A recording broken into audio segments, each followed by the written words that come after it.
செய்திகள் வெளிவந்து கொண்டிருக்கும் நேரத்தில் நாம் அறியாத சில தகவல்களை அழகிய தமிழில் தொகுத்து இனிமையாக வழங்க வருகிறார் பேராசிரியர் சுபவீர பாண்டியன் அவர்கள். நிகழ்ச்சியில் அடுத்த பகுதியாக வரவிருப்பது ஒன்றே சொல் நன்றே சொல்.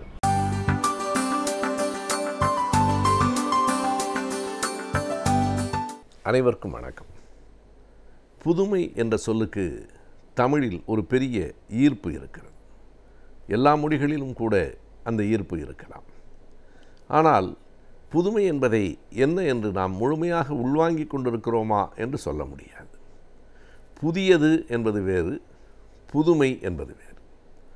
புதியது என்பது நேற்று வரையில் இல்லாத ஒன்று என்பதுதான். புதுமை என்பது நேற்று வரையில் இருந்த ஒன்று மாற்றி அமைக்கப்படுவது, அதுதான் புதுமை.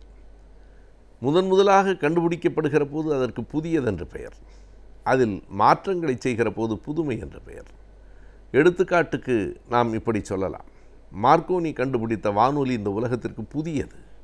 அதற்கு முன்னால் இப்படி எங்கோ ஒருவர் எங்கிருந்தோ பேசுகிற ஒரு உரையை இன்னொருவர் வேறு இடத்திலிருந்து கேட்க முடியாது. எனவே அந்த வானொலி புதியது. பிறகு அந்த வானொலியிலே பல வடிவங்கள் மாற்றப்பட்டன, பல முறைகள் மாற்றப்பட்டன.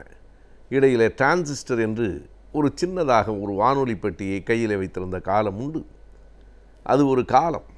இன்றைக்கு வானொலியிலிருந்து தொலைக்காட்சிக்கு வந்ததற்கு பிறகு இன்னமும் வானொலி வாழ்கிறது என்று நாம் சொல்லலாமே தவிர அன்றைக்கு வானொலிக்கு இருந்த அவ்வளவு பெரிய ஆதிக்கம் இன்றைக்கு இல்லை. காரணம், அன்றைக்கு வானொலியின் மூலமாகத்தான் முதலாக நாம் செய்திகளை அறிந்து கொள்ள முடியும். ஒரு நாளைக்கு 4 முறை செய்திகள் சொல்லுவார்கள். இன்றைக்கு இரவு 6:30 மணி 7 மணிக்கு செய்தி சொல்லி ஆயிற்று என்றால் இரவெல்லாம் நடக்கிற செய்திகளை அடுத்த நாள் காலையிலே தான் நாம் தெரிந்து கொள்ள முடியும். ஆனால் இன்றைக்கு வளர்ந்திருக்கிற அறிவியல் தொழில்நுட்பத் துறையில் நொடிக்கு நொடி நாம் புதிய செய்திகளை அறிந்து கொண்டு விட முடியும். எனவே பெரிய வேறுபாடு இருக்கிறது. ஆனாலும் இவை எல்லாவற்றுக்கும் அடிப்படையாக மார்க்கோனி தான் நிற்கிறார். அவர் கண்டுபிடித்தது தான் புதியது. அதிலே இருந்து நாம் செய்த மாற்றங்களெல்லாம் புதுமையானவை. எனவே புதுமைகள் வந்து கொண்டே இருக்கும். புதுமைகள் வருகிற போது பழமைகளின் பிடி தளரத்தான் செய்யும். ஆனால் நமக்கு பழமையின் மீதும் ஒரு மிகப்பெரிய பிடிப்பு இருக்கிறது.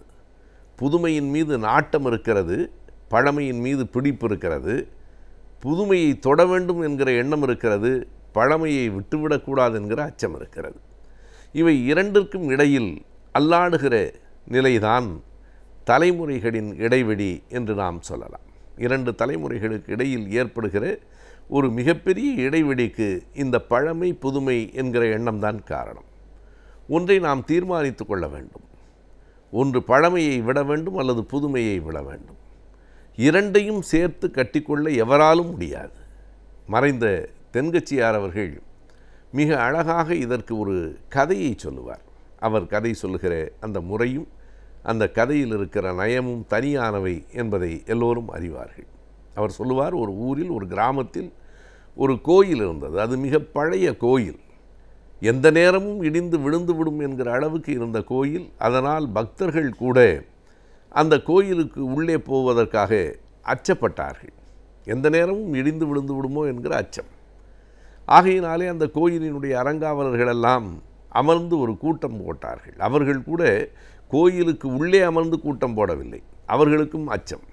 வெளியிலே தான் உட்கார்ந்து கூட்டம் போட்டு எந்த இடம் மிகவும் பழுதுபட்டிருக்கிறதோ அந்த இடத்தை பழுது பார்த்து கொஞ்சம் வண்ணங்களெல்லாம் பூசி கோயில் புதியதாக ஆகிவிட்டது என்பது போன்ற ஒரு தோற்றத்தை காட்டினார்கள். ஆனாலும் மக்கள் நம்பவில்லை. முதலில் வண்ணங்களை பார்த்து நன்றாக இருக்கிறது, புதிய கோயில்தான் என்று உள்ளே வந்தார்கள். ஆனாலும் நிமிர்ந்து பார்த்தவர்களுக்கு மறுபடியும் அந்த கட்டிடம் விடுகிற நிலையிலே தான் இருக்கிறது என்று தெரிந்தவுடன் கடவுளை கூட நம்பாமல் வெளியிலே ஓடி வந்து விட்டார்கள். அதற்கு பிறகு அந்த தெருவிலே நடக்கிறவர்கள் கூட அந்த கோயிலுக்கு அருகிலே வருகிற நேரத்தில் விரைந்து நடந்து அந்த இடத்தை கடக்கிற நிலைமைக்கு ஆளானார்கள். எனவே அறங்காவலர்கள் இனி வேறு வழியில்லை என்று மறுபடியும் ஒரு கூட்டம் போட்டார்கள். அந்த கூட்டத்திலே அவர்கள் என்ன முடிவெடுத்தார்கள் என்றால் 3 தீர்மானங்களை அவர்கள் முன்மொழிந்தார்கள். அந்த தீர்மானங்களை அவர்கள் நிறைவேற்றவும் செய்தார்கள். முதல் தீர்மானம், புதிய கோயில் கட்டுவது என்பது. எல்லோருக்கும் பெரிய மகிழ்ச்சி. இனி இந்த கோயில் எப்போது இடிந்து விடுமோ என்கிற அச்சமில்லை. புதிய கோயில் கட்டலாம். இரண்டாவது தீர்மானம், இந்த கோயிலில் இப்போது இருக்கிற கதவுகள், நிலைகள், சன்னல்கள் எல்லாவற்றையும் மறுபடியும் நாம் பயன்படுத்தி கொள்ளலாம். அமைப்பை மாற்றக்கூடாது. இதே அமைப்பு, இதே கதவு, இதே ஜன்னல், எனவே பழைய கோயில் போலவும் இருக்கும், ஆனால் புதிய கோயிலாகவும் இருக்கும் என்று 2 தீர்மானங்களை அவர்கள் முடித்துவிட்டு 3வது தீர்மானத்தையும் நிறைவேற்றினார்கள். ஆனால் புதிய கோயில் கட்டப்படவே இல்லை. என்ன காரணம்? அறங்காவலர்கள் சேர்ந்து முடிவெடுத்து விட்டார்கள், கோயிலை கட்ட வேண்டியது தானே, ஏன் 3வது தீர்மானத்தினால் அதை கட்ட முடியவில்லை என்றால், அந்த 3வது தீர்மானம் என்ன என்பதிலே தான் தென்கட்சியார் அவர்களினுடைய நகைச்சுவையும் அந்த கூர்மையும் இருக்கிறது. எல்லா முடிவும் எடுத்ததற்கு பிறகும் அந்த கோயில் புதிதாக கட்டப்படாமல் அப்படியே நின்று விட்டதற்கு என்ன காரணம் என்றால், அந்த 3வது தீர்மானம்தான் காரணம். அந்த தீர்மானம் வேறொன்றுமில்லை. என்ன அவர்கள் தீர்மானித்தார்கள் என்றால், புதிய கோயில் உருவாகும் வரை இந்த பழைய கோயிலை இடிக்கக்கூடாது என்று முடிவெடுத்தார்கள். புதிய கோயில் உருவாகும் வரை பழைய கோயிலை இடிக்கக்கூடாது என்றால், புதிய கோயிலை எந்த இடத்தில் போய் கட்டுவது? பழைய கோயில் இருக்கிற இடத்திலே தான் புதிய கோயிலை அவர்கள் உருவாக்கப் போகிறார்கள். பழைய கோயிலை இடிக்காமல் புதிய கோயிலை ஒரு நாடும் உருவாக்க முடியாது என்கிற அடிப்படை அறிவிலிருந்து விலகி, பழமையின் மீது இருக்கிற பற்றிலிருந்து விடுபட முடியாமல், புதுமையில் இருக்கிற நாட்டத்தையும் கைவிட்டு விடாமல், புதிய கோயில் கட்ட வேண்டும், இந்த இடத்திலேயே கட்ட வேண்டும், புதிய கோயில் உருவாகும் வரை இந்த பழைய கோயிலையும் இடிக்கக்கூடாது என்று 3வது தீர்மானத்தை அவர்கள் நிறைவேற்றிய காரணத்தால் இறுதி வரையில் இந்த கோயில் இடிக்கப்படவும் இல்லை, அந்த கோயில் கட்டப்படவும் இல்லை என்று தனக்கே உரிய நகைச்சுவையோடு அவர் எடுத்துச் சொல்லுவார்.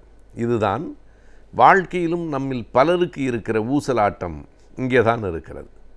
புதிய இடத்திற்கு போய்விட வேண்டும் என்று கருதினால் பழைய இடத்தை விட்டு புறப்பட்டாக வேண்டும். நம்முடைய வாழ்க்கை கூட, நம்முடைய உருவம் கூட ஒவ்வொன்றும் பழையதை விட்டுவிட்டுத்தான் புதியதற்கு போய்கொண்டே இருக்கிறது என்பதை மறுக்க முடியாது. இன்றைக்கு நம்முடைய உருவம் 20 ஆண்டுகளுக்கு முன்னால் இப்படி இல்லை, 50 ஆண்டுகளுக்கு முன்னால் இல்லவே இல்லை. அந்த உருவத்துக்கும் இந்த உருவத்துக்கும் எந்த விதமான தொடர்பும் இல்லை. ஆனால் அதுதான் இது என்பதையும் நம்மால் மறுக்க முடியாது. எனவே புதுமையில் பழமையின் சாயல்கள் இருக்கலாம், பிழையில்லை, சாயல்கள் இருந்தே தீரும். ஆனால் பழமையே மறுபடியும் இன்னொரு புதுமையாக ஆக முடியாது. இது வேறு, அது வேறு தான். வளர்ச்சி போக்கில் புதுமைகள் வந்து கொண்டே தான் இருக்கும். வளர்ச்சி போக்கில் பழமைகள் நம்மை விட்டு விலகி கொண்டே தான் இருக்கும் என்பதை புரிந்து கொண்டால் இந்த புதுமையின் மீதான நாட்டமும் பழமையின் மீதான விருப்பமும் ஒன்றுக்கொன்று முரணாக ஆகிவிடாது. பழையன கடிதலும் புதியன புகுதலும் வலு அல என்று இதனால் தான் நன்னூலில் நமக்கு மிக எளிதாக இலக்கணமாக வாழ்க்கையை சொல்லியிருக்கிறார்கள். பழையன கடிதலும் இயற்கை, புதியன புகுதலும் இயற்கை என்பதுதான் வாழ்க்கை.